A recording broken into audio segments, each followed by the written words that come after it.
Welcome back, everybody. We are here for another one of your questions about work.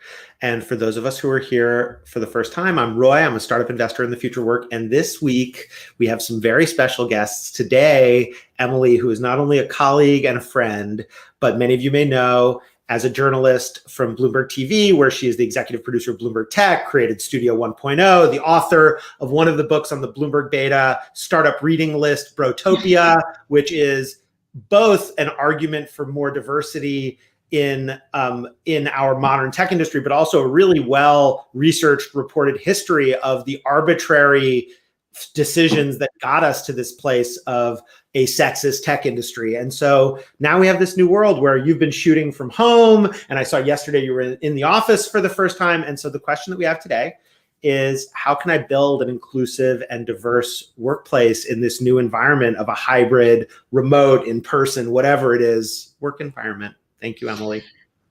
So, Roy, thank you for having me. It's good to be back with you. Look, I think it's both easier and harder right now. This new hybrid world offers so many opportunities. We are all on a level playing field. We're all showing up in our same Zoom or whatever boxes, video boxes you're using to access your workplace.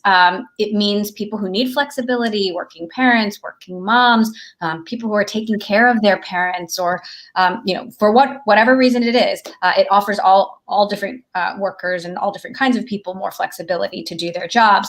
That said, I think it can also be dangerous. There's more possibilities for side conversations where you're just picking up the phone. Not everyone is included in that phone call. And so I think that's something that we really need to be aware of when you're calling a meeting. Who's involved? Is everybody who needs to know, are they there?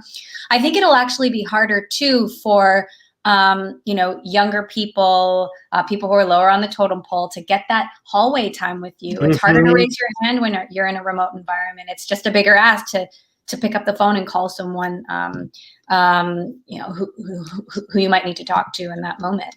Yeah, and so I think that's something that we really need to be aware of, is making sure we're reaching out to those people, down the line. I mean, there's this kind of unfortunate default in many places in the working world where diversity and inclusion issues are treated as important, but a second priority after things like the profitability of our business or how successful we're going to be. And at a time of great crisis and change, which obviously this has been, there's often no such thing as a second priority. But I think what I hear you saying is, if you can make it front and center in these choices of who do you hire, who do you invite to the meeting, all that stuff, it can actually be much easier right now because of this. And one of the things I've noticed from teaching, where I teach this class at Berkeley, is this environment gives people many more ways to engage. Even if they can't engage in the hallway chat, people who are better in writing can thrive here. People who are better with explicit things. And I'm just curious if you've seen, you talk to the world's greatest technology and general business leaders. Have you seen any moments where it's like, oh, somebody did this thing that I really noticed that was like an example of something powerful that I think other people could learn from?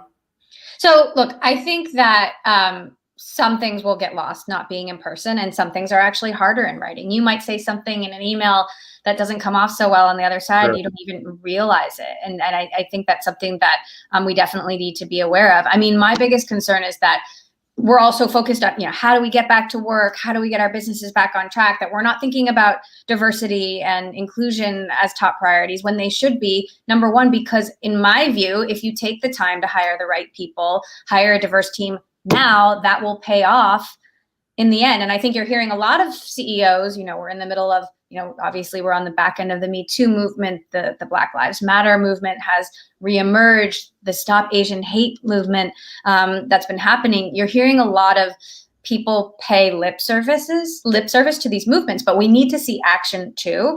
And we need to make sure that our leaders and that you on all of your teams are looking around the room and thinking about who's not there. Yeah. Whose viewpoints don't we have? Who are we not hearing from?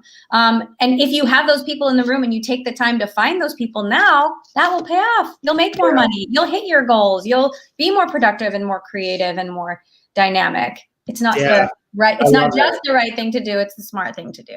Yeah. I mean, I'm very eager to see that which companies invest in this now end up getting a real leg up. And then there are companies, I'll name a name like Coinbase, that have sort of said, hey, all this stuff happening in the world, it's not our jam unless it's directly relevant to our mission.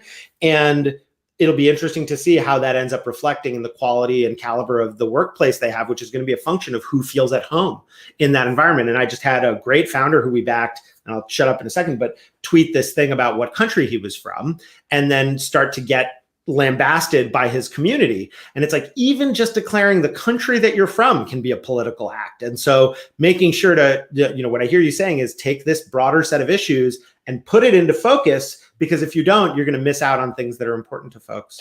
And you know what? It's not easy. None of this is easy. It takes work, it takes time, it takes intention, Totally. and it takes effort. Totally. And I truly believe if you invest that effort, it will pay off, but it can't be an afterthought. 100%. All right. Thank you, Emily. Really appreciate it. To be continued, everybody. We will be back. Well, I won't be back next week because I'll be on vacation, spring break with my kids. But we'll be back soon. And this is not advice, because neither Emily nor I knows what you should do. So we're just here to share our experiences and to do this again. Thank you, Emily.